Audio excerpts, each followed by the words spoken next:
Hello दोस्तों, मैं खुशबू अपने इस चैनल में आप सबका स्वागत करती हूँ। आप सब अच्छे ही होंगे। तो मैं कल आप लोगों को मैथ की क्लास ली थी जिसमें स्थानीय मान सिखाया था। आज मैं संख्या पद्धति नंबर सिस्टम के बारे में आप सबको बताऊंगी। अगर आप लोग को पसंद आए तो लाइक करना, सब्सक्राइब करना।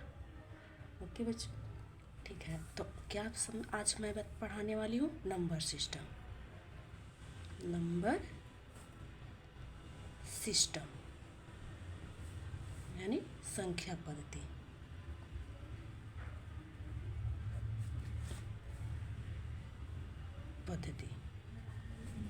आखिर नंबर सिस्टम क्या होता है, इसके बारे में जानते हैं पहले। तो संख्याओं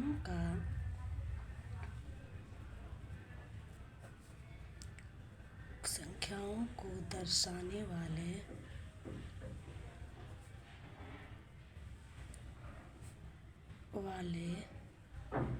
पद्धति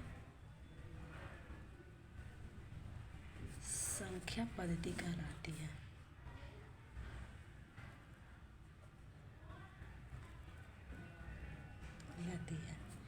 अब इसका चार प्रकार होते हैं। नंबर सिस्टम के कितने प्रकार होते हैं? 4 प्रकार। तो इसके 4 प्रकार हैं। पहला हो जाता है डेसिमल नंबर।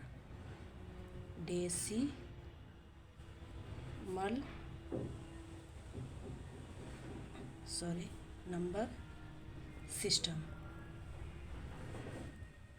यानी दशमलव। डेसिमल नंबर सिस्टम के मतलब हो गया कि दशमलव। और दूसरा बाइनरी नंबर।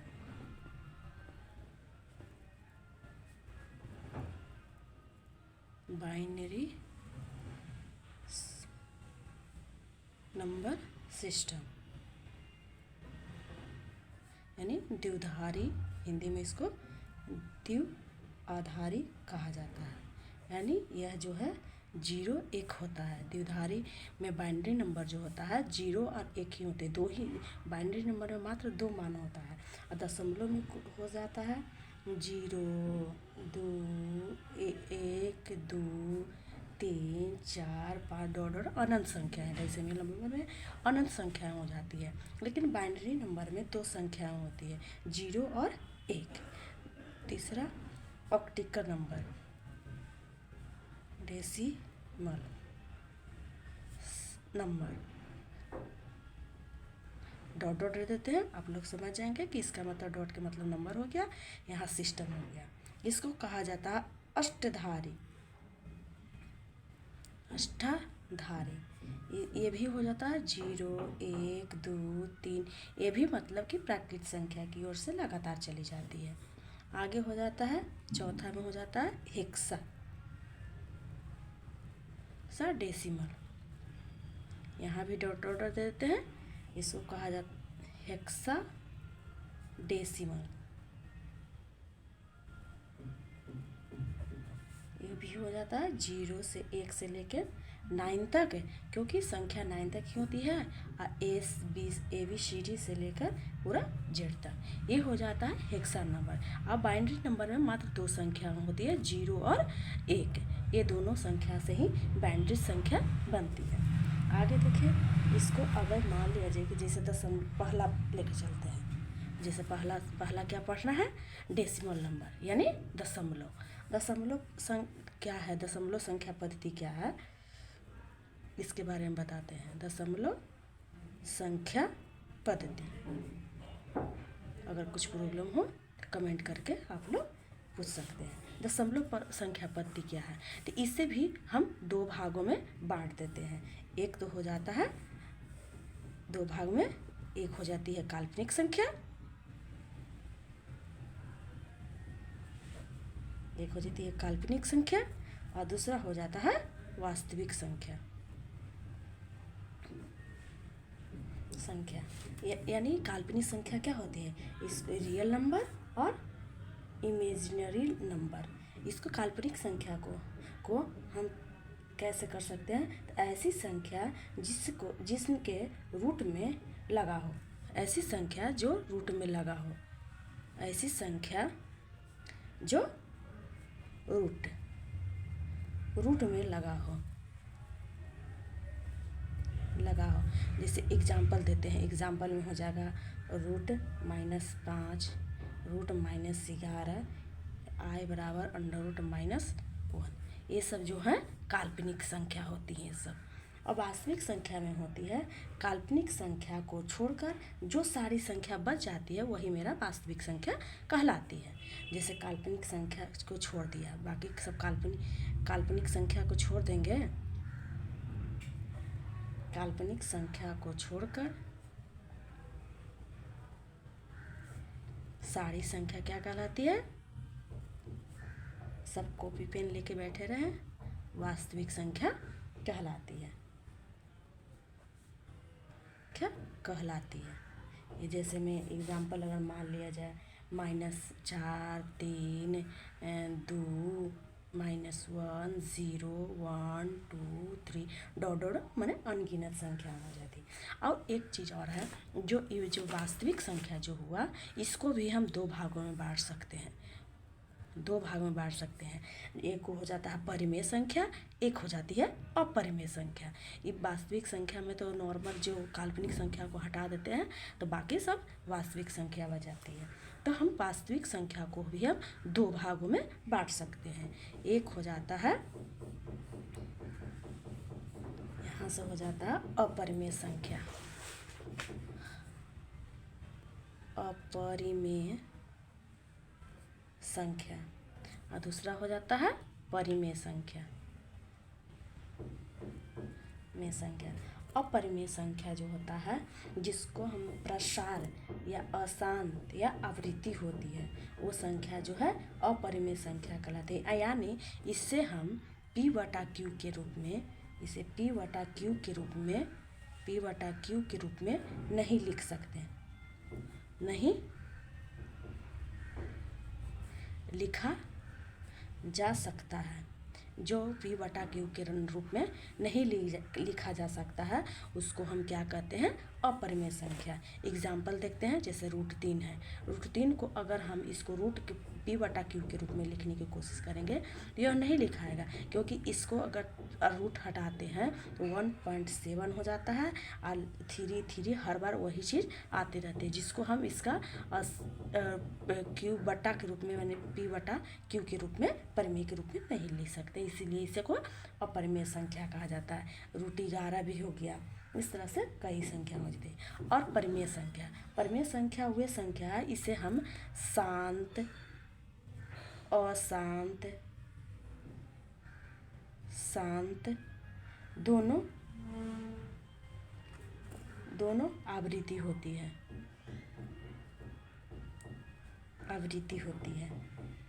और ये जो है प्रसार जो है अशांत अनावृत्ति होती है, अशांत अनावृत्ति होती है। इस शांत आवृत्ति होती है, तो इसे P/Q के रूप में लिख सकते हैं, माने P/Q में लिखा जा सकता है। वही हो जाता है क्या? परिमेय संख्या। जहाँ Q बराबर लेकिन नॉट 0, यानी जहाँ Q है वहाँ पे 0 मान नहीं होना चाहिए। P/Q के रूप में रहा है, लेकिन नीचे जो हर के रूप में P/Q के जगह पर 0 मान नहीं होना चाहिए। इस तरह से हम परिमेय संख्या के बारे में जानेंगे। और फिर जब एक चीज़ और नोट में उसको लिख देते हैं, नोट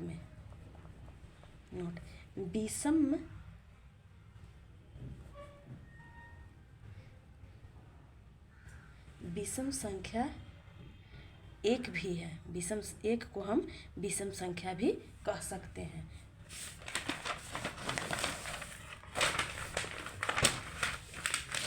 एक को हम विषम संख्या। अब आगे बताते हैं। यहाँ तक तो आप लोगों को समझ में आ गया होगा। अब हो गया, अब बताते हैं पूर्णांक संख्या, पूर्णांक के बारे में। पूर्णांक यानी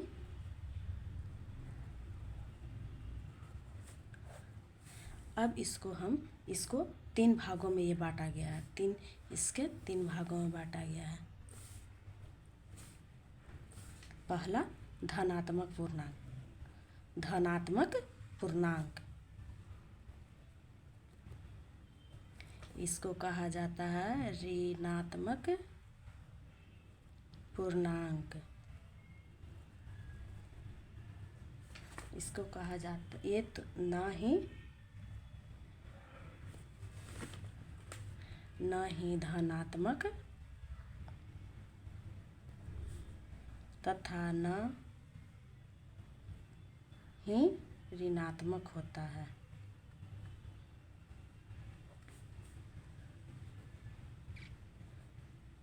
यानी ये शून्य होते हैं, शून्य। इसको निगेटिव कहते हैं।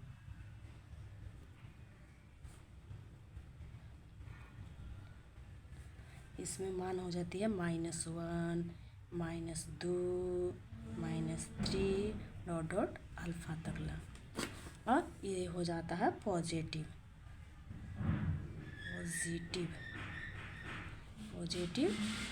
इंटीजर।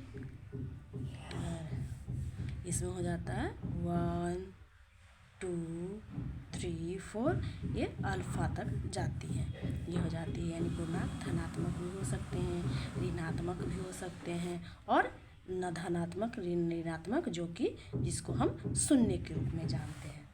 और धनात्मक संख्या जो है, इसको भी हम कई भागों में बांटते हैं। जैसे मान लिया जाए कि धनात्मक संख्या है, इसको भी बांट देते हैं। पहला अभाज्य संख्या के रूप में,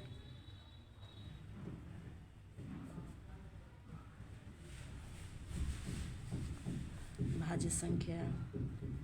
दूसरा भाज्य संख्या। तीसरा न तो अभाज्य और न ही भाज्य।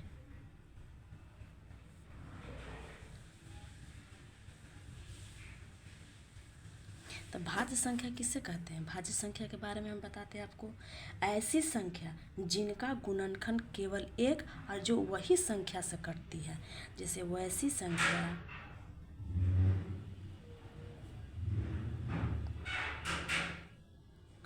जिनके गुणनखंड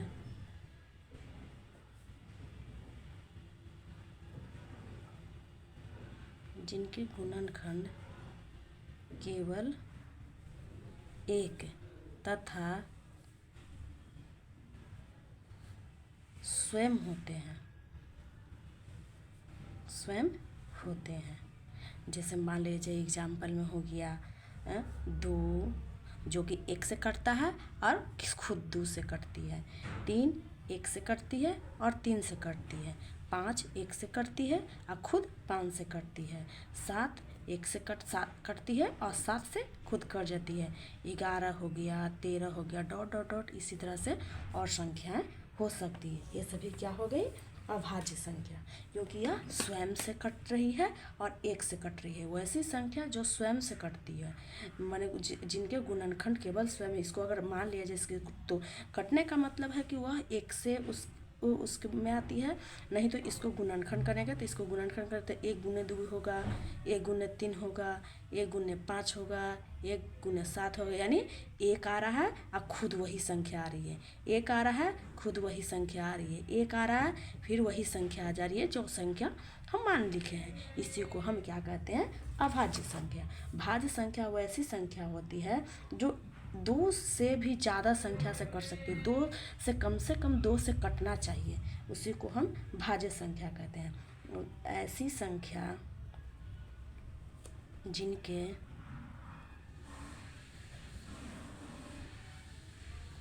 दो से ज़्यादा गुणनखंड, 2 से ज़्यादा होना चाहिए।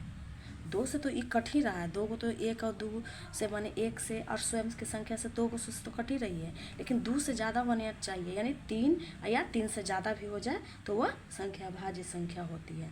जैसे 4 हो गया, 4 का हो जाएगा 1 से भी कटेगा, 2 से भी, कॉमा दे देते हैं, सॉरी, 1 से भी कटेगा, 2 से भी कटेगा और फिर खुद से भी कटेगी 4 से। 4 हो गया, 6 हो गया, 8 हो गया, 10 हो गया। ये 6 को देखते हैं, 1 से भी कटेगी, 2 से भी कटेगी, 3 से भी कटेगी, 6 से भी कटेगी। यानी इसको तोड़ेंगे तो एक इतना इतना से इसमें कट जाती है, गुणनखंड इसका होता है। तो इसी तरह से जो संख्या ये 2 से अधिक बार में, 2 से अधिक संख्या से अगर कटती है तो वह संख्या भाज्य संख्या कहलाती है। इसी तरह से अब आगे देखते हैं गुणनखंड।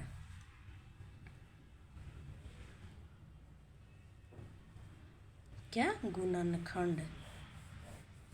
अब देखिए गुणनखंड क्या होता है। जिन जिन संख्या से कटता है वह संख्या गुणनखंड कहलाती है।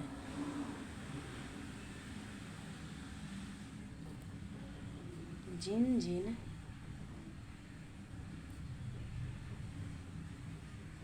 संख्या से कटता है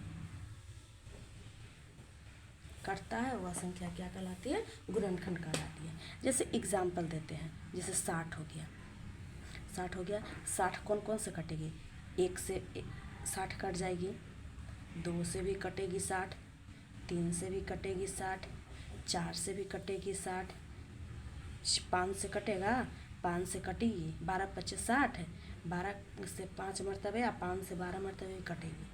5 से कटेगी 60, 6 से भी कटेगी 60, 10 से भी कटेगी 60, 12 12 25 60, 10 का 6 मरतबे कटेगा, 6 से 10 मरतबे कटेगा। अब कितना 15 15 चौका 60 हो जाएगा, 20 60 हो जाएगा, 30 दूना 60 हो जाएगा, 60 एकम 60। यानी कितनी संख्या से कट रही है, 1 2 3 4 5 6 7 8 11 12 संख्या से ही कट जा रही है।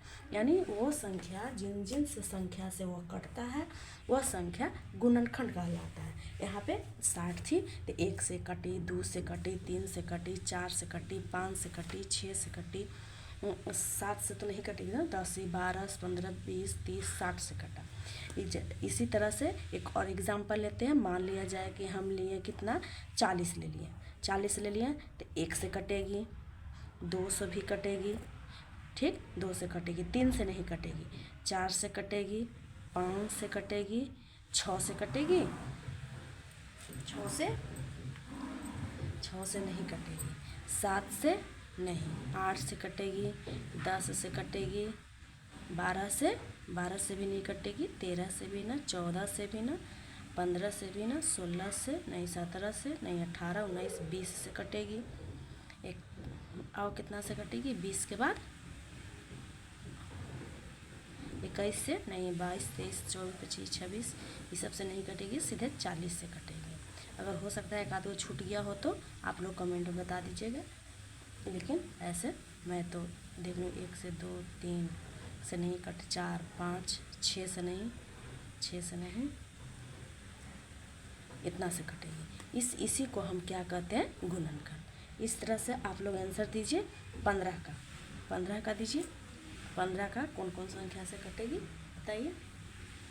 ये हो जाएगा 1 से, 2 से नहीं, 3 से, 5 से, 7 से ना, 8 से ना, 9 से ना, 10 से नहीं, 11 12 13 14 15, डायरेक्ट 15 से कटेगी।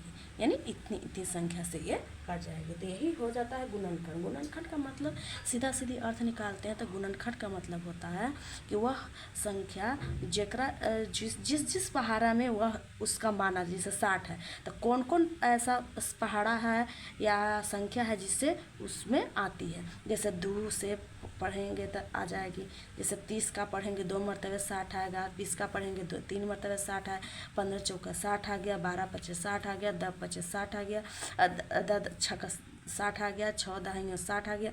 मतलब कि हम उसको उस रूप में लिखते जाएंगे। इसी को हम क्या कहते हैं, गुणनखंड कहते हैं। अब एक चीज़ और, गुन्नज के बारे में आप लोग को बताते हैं। गुन्नज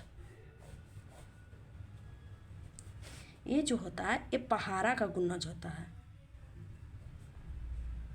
पहाड़ा को गुन्नज कहा जाता है। गुन्नज के मतलब गुन्ना एक तरह से, तो यानी पहाड़ा को गुन्नज कहा जाता है। जैसे मान लिया जाए कि 12 का हमको गुन्नज निकालना है, आगे क्वेश्चन कभी एग्ज़ाम में आया है चाहे कुछ में आया है, तो जैसे आ गया कि 12 का गुणज ज्ञात करें, गुणज निकाले तो हम क्या करेंगे, गुणज निकालें। तो कुछ नहीं करना है, 12 का देखना है, तो 12 का गुणज के मतलब 12 से ही 12 में गुणा करते जाएंगे, लगातार करते जाएंगे। जैसे 12 दूना 24, माने उसका पहाड़ा लिखते जाएंगे। यही मेरा गुणज का मतलब हो गया पहाड़ा का गुणज, यानी पहाड़ा उतना ही बार से गुणा करते जाएंगे उसके अथी से। तो 12 उसका सीधा सीधी अर्थ में है कि उसका हम पहाड़ा लिख देंगे, सीधा सीधी अर्थ। गुणज का मतलब पहाड़ा, पहाड़ा। तो 12 दूनी 24, 12 तिया 36, 12 चौक 43, 12 पंच 60, 12 छक 72, 12 सत्ते 84, 12 आठ 96, 12 नौ 78 से, 12 दहा 20 से। ये लगातार हो गया। इससे ज़्यादा और भी हो सकती है। इस तरह से पहाड़ माने कहने का मतलब है कि सीधा सीधी गुणज का होता है एक पहाड़ा के रूप में, उसको पहाड़ा के रूप में लिखते जाते हैं। तो कभी कभी एग्ज़ाम में आती है कि 60 का गुणज है, 60 का गुणज और गुणनखंड में कौन कौन सी संख्या सबसे उसमें से बड़ी संख्या ज्ञात करें, छोटी संख्या ज्ञात करें, ऐसे आती है क्वेश्चन। आगे नोट में लिखा देते हैं, थोड़ा सा कुछ बातें हैं जो कि आप लोग को याद रहना चाहिए।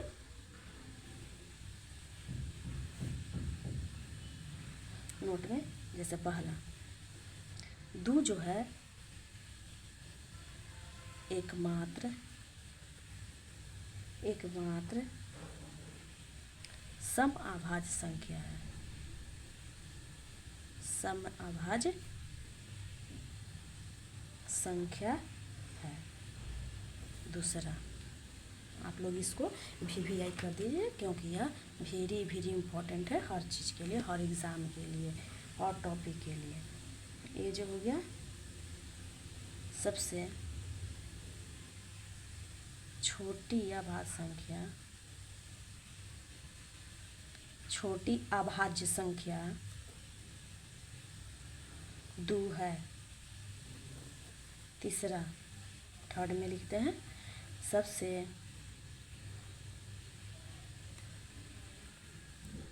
छोटी भाज्य संख्या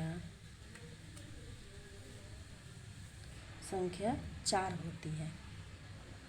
अगर भाज्य संख्या कह दिया 4, क्योंकि यह 2 से कट रही है। भाज्य संख्या की क्या बताए थे, भाज्य संख्या की क्या बताए थे, यहाँ भी बताए थे ना, ऐसी संख्या जिनके 2 से ज़्यादा गुणनखंड हो। तो यहाँ 4 जो हो गया, 1 भी हो गया, 2 भी हो गया और 4 भी हो गया, 3 आ गए, तीन मान से कट रहा है, इसी को कहते हैं भाज्य संख्या, इसीलिए भाज्य संख्या हो गया। अब देखिए कि एग्जाम में प्रश्न कैसे पूछते हैं, पूछे जाने वाले प्रश्न कैसे होते हैं।